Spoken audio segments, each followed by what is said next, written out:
Welcome to Country Kickback, where you'll hear the latest music from performers you already know and discover new music and artists from around the world.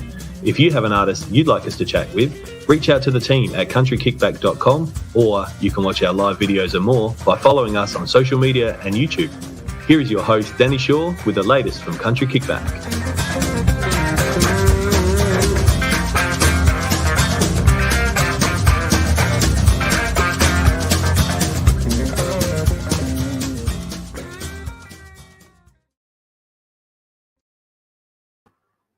Hello. Hi, Karen. Gosh, you got in early, Karen. Hi, Karen. I hope you're well. I have to talk to you later on and see how you're going with your Tamworth and accommodation and things. I've been a bit crazy. I started working this week, so it's been a bit of a crazy week.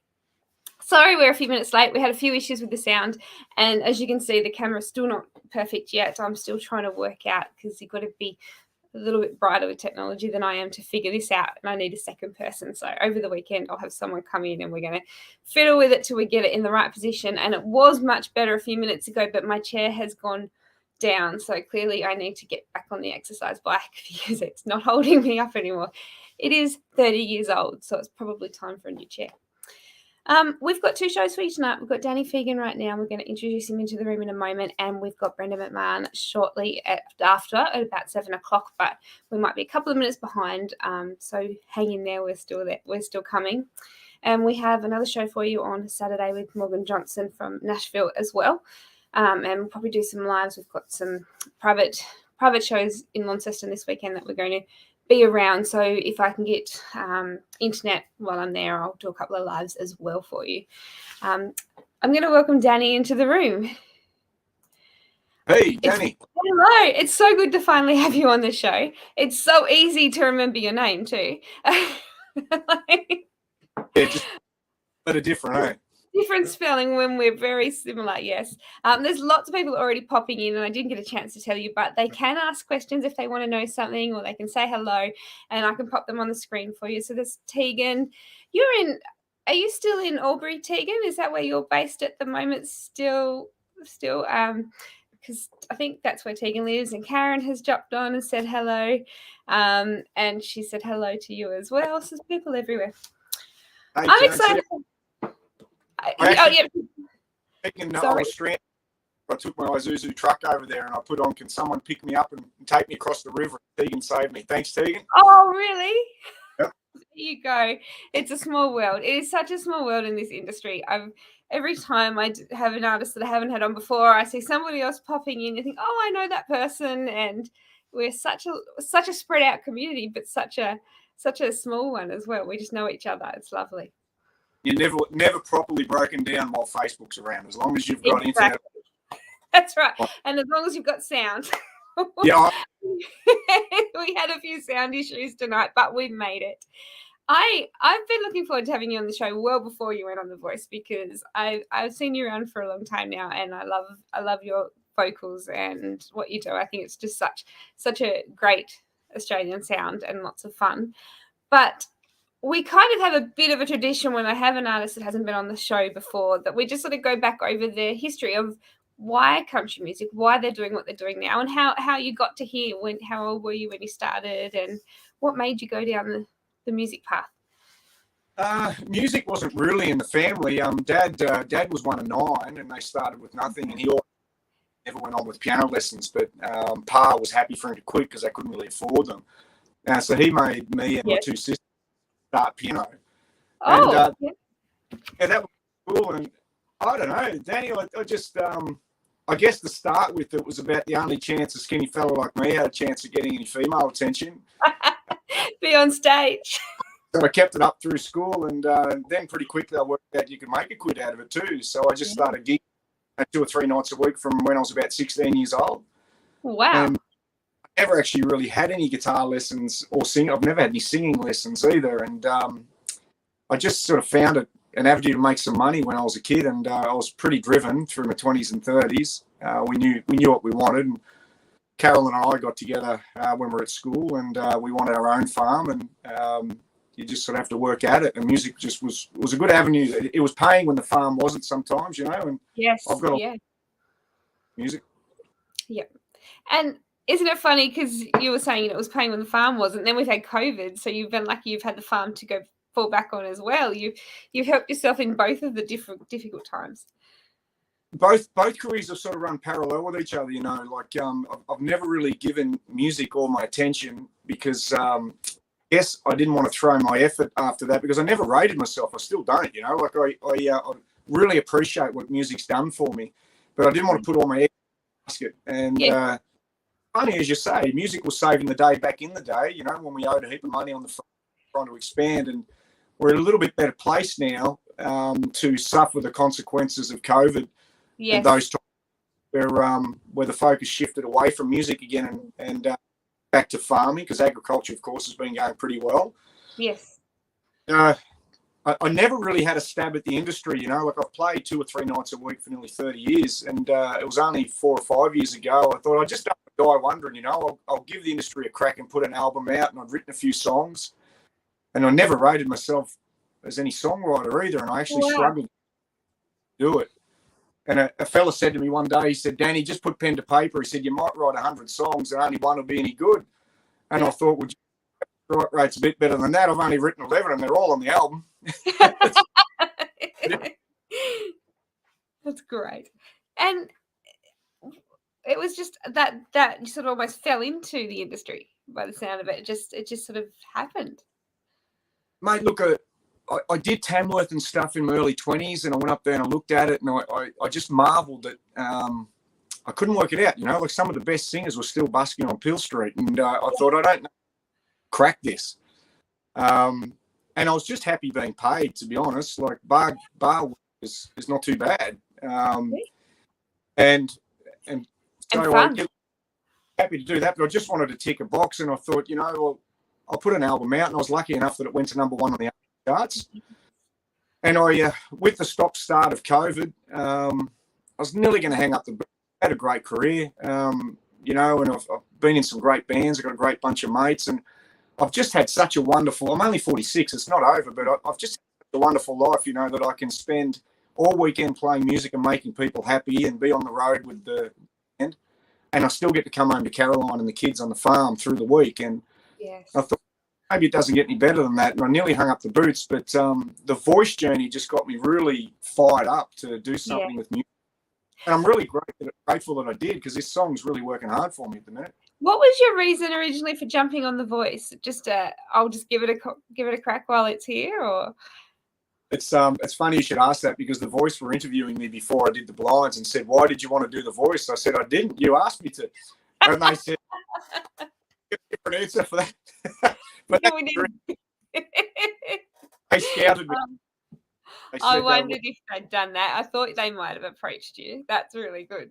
Yeah. I think scout is the term, and we're a fan of the show because we normally know someone who's on it. And Gemma Beecher made it last year.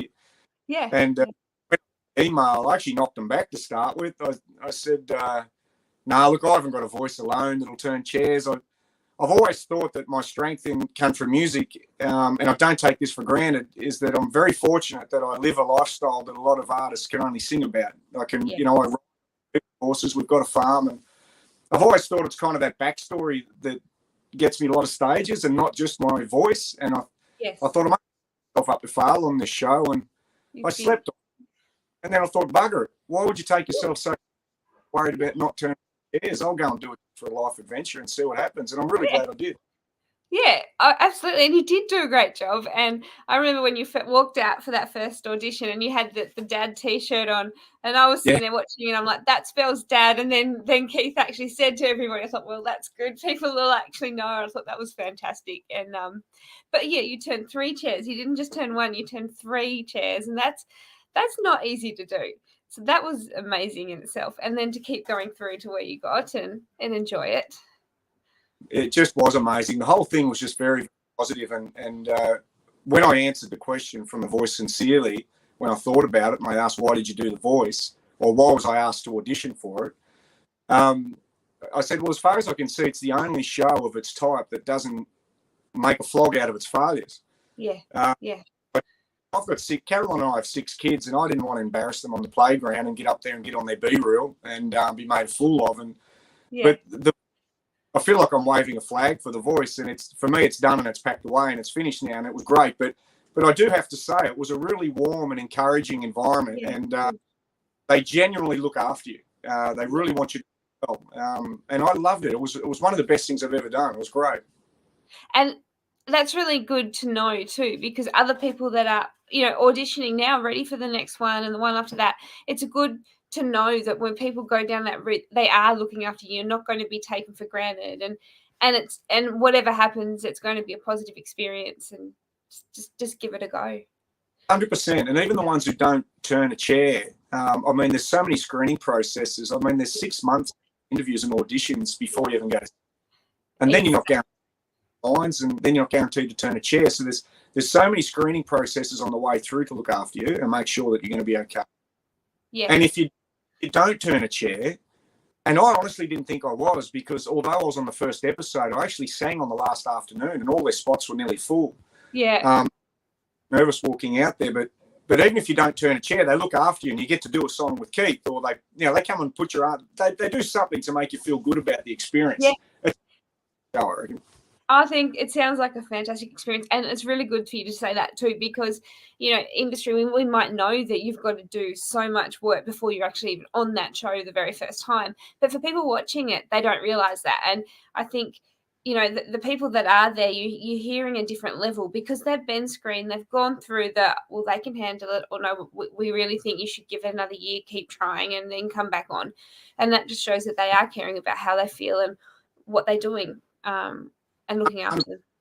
100%. And there's a psychiatrist there too that you have off stage. I'm probably giving away a bit muchy, but I don't know. I guess they'll slap me on the wrist. They can't take you off the show now. It's too late. Jails are full. They don't want me. I went on and see the shrink after I got voted off, or got kicked off when I was up against Jane and Freddie. I went in just beaming. I was smiling, that happy, and I think her name was Jo, now Danni, and she's very empathetic. And I said, "Oh, Jesus, it took longer than half an hour to straighten me out." I said, "But if you're worried about how I'm feeling about this," I said, "I'm stoked. I've had the best week of my life. Don't stress about it." Yes, I bet you that was a different reaction to some people as well. And I think if you can go in there with that attitude, you're only going to come out better off in any way. If you've got the right attitude for something, you can take the positives home and not worry about the other. Yeah, and you know what? Duncan Toombs taught me that, who's done my film clips and did the Halfway Hotel film clip. When I was nervous about doing it, I said, Duncan, you've got to bare your soul when you do these shows, and don't put yourself on stage like that. You're still in control of your own illusion of minor celebrity. You can still... all that sort of thing, but when you do a show like that, you really do bare your soul and say, "Okay, judge, I've been doing it 30 years. What do you think of me? Am I any good, or am I just rubbish? Send me home." And it's quite an experience. And Duncan said the same thing to me. He said, "Mate, why wouldn't you just approach it like everything else you do in life and throw your hat in? Yeah. Don't expect anything from it. Just enjoy the journey." And advice, and I wasn't expecting any reward from it. Anything that happened was a bonus, and for me, it was all upside. Yeah. And as I was saying before, when you before we went live and you had so many people reaching out, I mean, it just shows how much other people took from you going on there as well. People were so excited to see you on there, so excited to watch you play. And yeah, I was watching it. I knew that you were going to be on at some point and all these different things. So we're all watching you, but it shows how much it means to everybody that you gave it a go. I'm really sorry about that noise. It's my cat trying to get in the cupboard. he's being really naughty. I've tried to fluff him away, and he's just looking at me like, "Oh, I'll draw it more." I can't hear it, but while we're apologising, he's locked in the bottom closet here, just trying to keep him quiet. So I apologise for that. Lovely. Did you give him some water in a bowl? Yeah, just let the window down. It's all right. Good idea. Oh dear, it's just been one of those days today. Now, we are here not to talk about The Voice, but we're here to talk about your new single, The Halfway Hotel. I love the film clip, and I was going to talk to you about doing that with Duncan. And the lyrics of your song are about the thing on the place on your farm. Is that where you filmed it? Did you film it there as well? Yeah, all over the place. So originally I wanted to film it out at the One Tree Hotel at Hay. Like I reached out on Facebook and I said, I've got this idea for a clip that's proper cowboy 1880s. Just need the right dirt front to a pub. And someone tagged me in that and it was perfect. So I got all organised to sort of go out there and meet some people and see what we could do. But then Mad Max moved in and they filmed the latest Mad Max film there, which sort of threw me out. Yes. And I've just had a shoulder reconstruction, which you probably can't see. Oh, but nasty. Yeah. Oh. it is, and I haven't. Shoulders. Oh, it's terrible. Yeah. Shoulders are the worst surgery of all of them. It's been horrible, and I don't take too well to being box, you know. And I got barrel bike 6 days after the operation, and I blew myself up with unleaded last week, which hurted. And yesterday I was running late, and I've been in a cabin here. And I'm living at a cabin on our farm at the moment because my kids and wife have been handing around COVID, and I didn't want to catch it while I was playing. Exactly right. Yep. I raced out yesterday because I was running late for something, and the bloody patio, or the deck is half an inch of ice, with a full face shoulder. So I think I'm in a bit of trouble with it, but I knew it's you that needs locking in the cupboard. I think we need to lock you in the cupboard until you're healed. Yeah. Can't move out. But I knew the shoulder operation was on its way, and I dedicated some time through winter to recover. And I rang Dunk and I said, "Hey, Dunk, you know it takes about 4 days to do a film clip." He said, "Yeah." I said, "We're going to nail 2 in 4 days," because I was just hoping these 2 singles will carry me through winter while I'm on blocks. But answer your question, ours is a fairly old settlement out here. Our farm, it was one of the original. Back in the mid 1800s, and there's a mud brick building, and I've built a shed around it now, and it's got in the wall 1884 thumbed in the wall, and everyone said down it was rubbish. And 16 years ago, when Caroline and I bought this place, I just turned it into my own bar, just a little bit of a what do you call it, man cave, and just put out there from some old drover mates and my grandfather's milk out there, just all that sort of stuff. And I had a friend come out who's quite religious, and I'm not religious. So I went through the system outside, but I still appreciate and respect a healthy religious debate.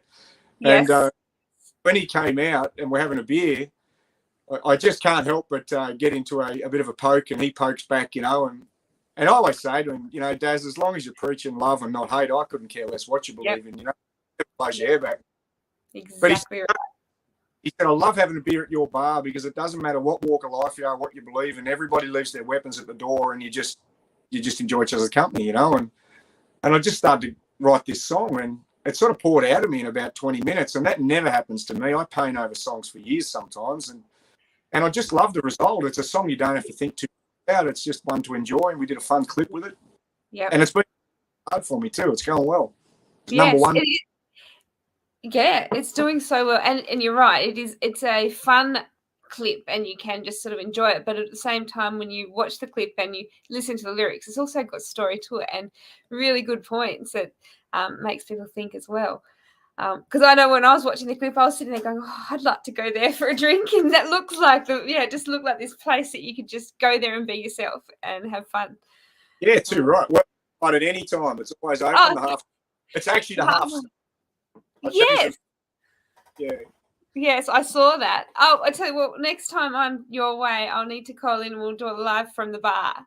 We'll go live from the bar. Now, where are you based now? Where are you based now? I'm in Walla Walla. So Walla Walla, between Wagga and Albury. Yeah, Southern River Road. Yes, lovely.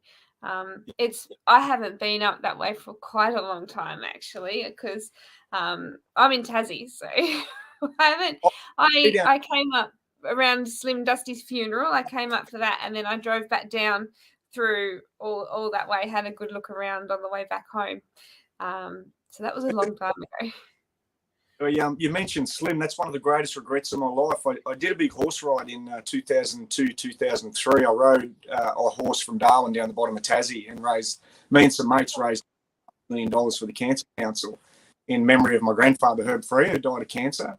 Yes. And I had a chance to meet Slim and a chance to meet Aaron Williams, and they both sort of died not that too far apart. And I know it's crazy to say that they weren't exactly hanging around waiting for me either, but I did have the avenues and the opportunity to meet them both. Yes.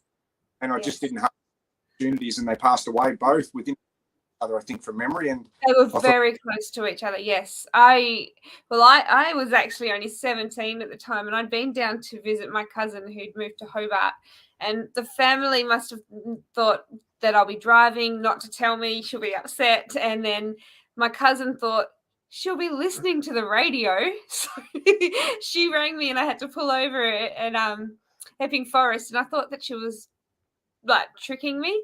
And when I got home, everybody was just sitting waiting for me to get home because nobody knew how I was going to react.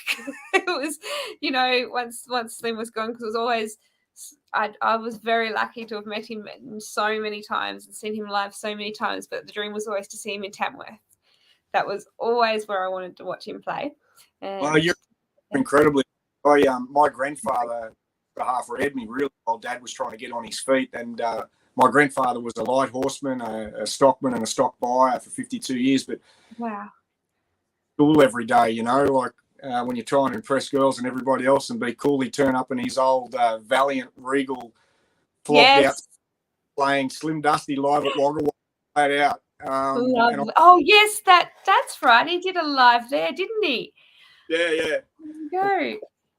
I mean, it probably wasn't the coolest music on the playground, but I wish I could go back now. I'd be playing that track 11 out of 10 and saying, yep, that's my grandfather picking me up with those. Exactly right. I was that kid at school that, I didn't care. It was not cool, and it was not okay in school to like country music, and I didn't care. It was try stopping me. Hats off to me a while to be that comfortable with myself. It did, yeah. It does a lot of people, isn't it? But then now, look at us. We are on the climb, and it's not slowing down, and that's the beautiful part of it.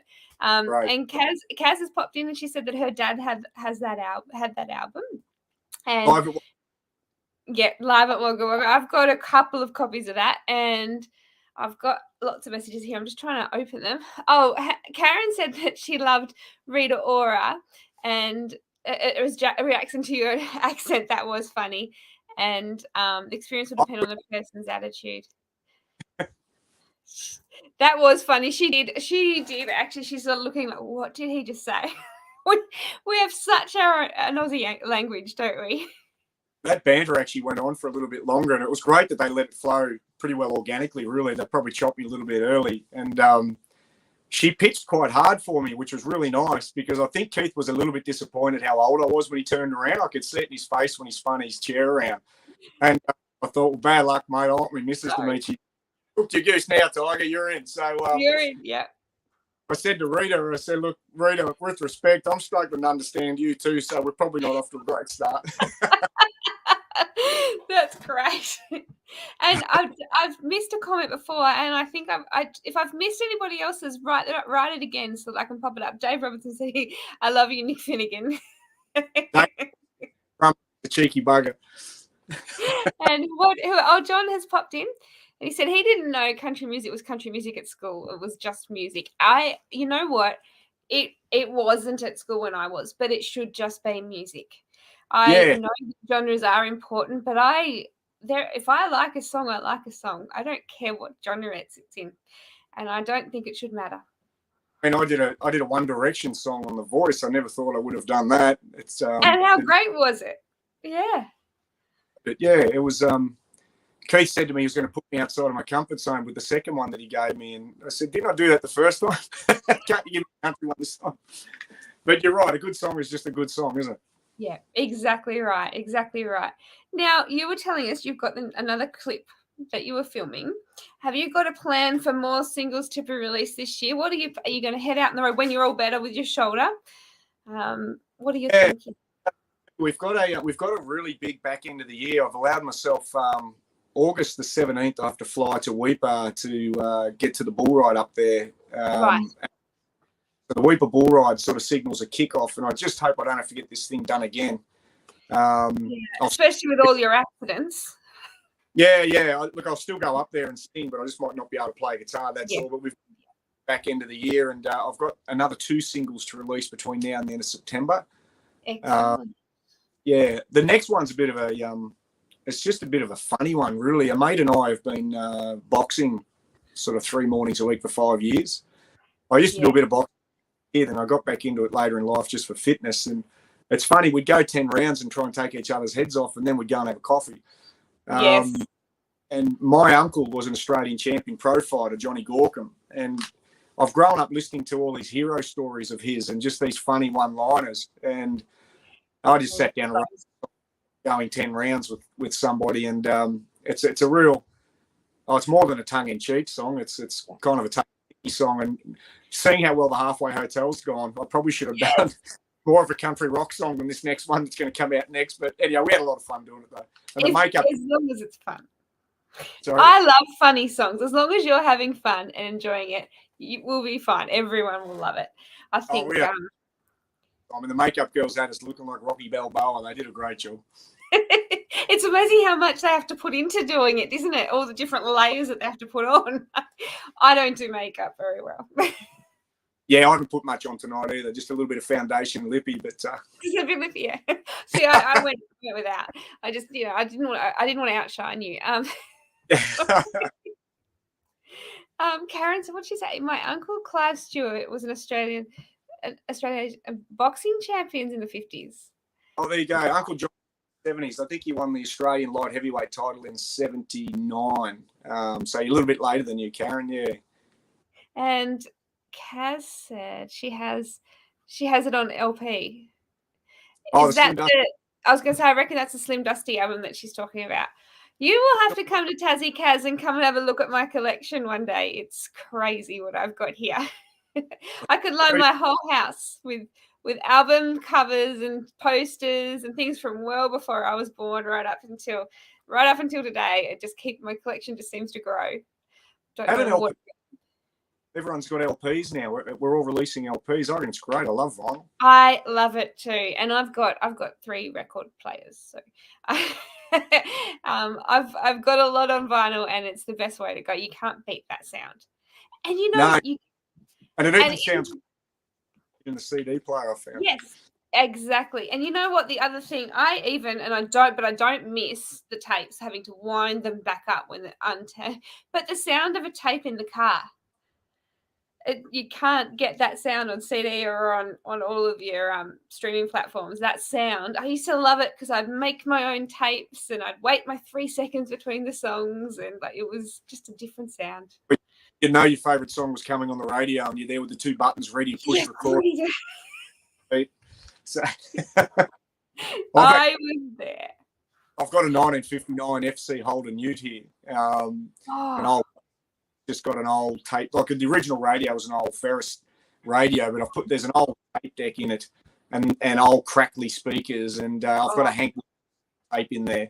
How awesome. I drive that along our dirt roads on Sundays, to go into town to get a coffee or something, listen to Hank playing on those crackly speakers in an old hole. Doesn't get any better than that, I'll tell you. It does not get any better than that. I definitely have to come and visit you. I want to go and drink in that bar, and I want to go for a drive into town with the tape player. Welcome anytime. I could have come and visited you. I was going to tell you a quick funny story about Tassie. I don't mind a beer. A mate and me from Midder, we got on the Source a little while ago now, 2 years ago, I think it was. Time goes pretty quick, but we got pretty fly blown up in his shed at Midder. Yes. And his missus cooked brekkie for me the next morning, and I was talking to her, and she said, you 2 blokes entered a horse race in Tasmania in a fortnight. I said, no. She said, you bought the ticket, everything. I jumped on my phone. We did. We bought Qantas tickets. So we flew down to Tassie, and we competed in the Mountain Cattlemen's Cup. So, oh, my gosh. So that would have been in February. That runs every February at Cattlemen's, yes? Yeah. And I didn't care where I come third in the Victorian equivalent. I didn't care how I placed. I just wanted to beat Pete, and the bugger beat me by 4 points. So I came third, and he came. You need to do it again. Long flight home.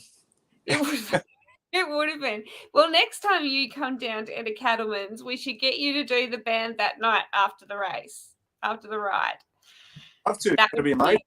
That'd be the way to go. I reckon we should reach out and get you onto that. That'd be fun. That is a very big weekend. It used to be every year you go to Mountain Cattlemen's, and it was 2 to 3 nights. And I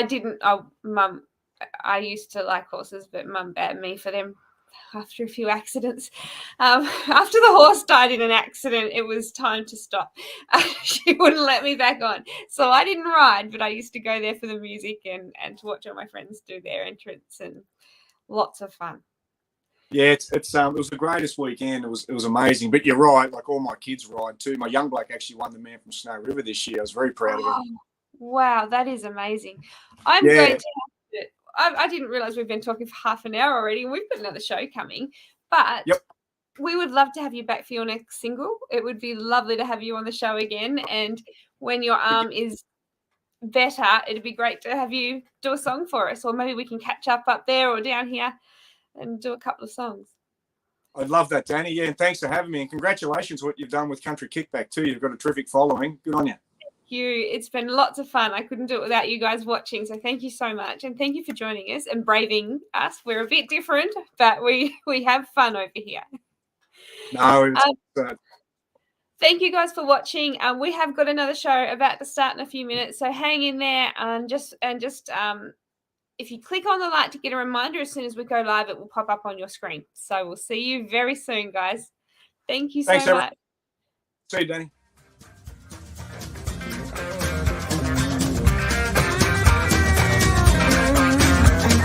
Thank you for listening. We hope you've enjoyed today's program. See you next time with the latest with Country Kickback.